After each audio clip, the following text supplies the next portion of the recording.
تعالوا النهارده نعمل بسكوت خطير، خطير وبدون بيض ومش مكلف خالص، هيعجبِك جدًا مقرمش، هو بسكوت أولكر بالضبط لو بتحبيه. مبدئيًا هنحتاج كوباية زبدة على زيت، نُص كوباية لبن، كوباية سكر بودرة، أضربهم كويس أوي مع بعض بالمضرب الكهربائي، وبعدين أول ما أضرب اليدوية كده أضيف نُص كوباية نشا، معلقة بيكنج باودر، وابتدي أضيف 4 كوبايات دقيق بالتدريج. بعد ما يتضافوا كويس ويبتدوا يتعجنوا كويس، طبعًا أعجنهم بإيدي، مجرد ما يتعجنوا كده خلاص، ما ازودش في العجن عشان البسكوت ما ينشفش مني، احاول اشيله في التلاجة من نص ساعة لساعة، هيبقى افضل في نتيجة البسكوت. وبعدين ابتدي اجيب كيسين بلاستيك وافرد البسكوت بتاعي. البسكوت يا جماعة مش بيتفرد بالدقيق، يتفرد على اكياس بلاستيك عشان ما ينشفش مني.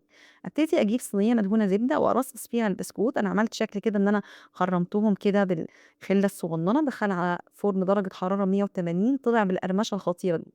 تقدري تقدميه سادة وتقدري تحشيه بالشوكولاتة قابلة للدهن، أي شوكولاتة عندِك، وبالهنا والشفا.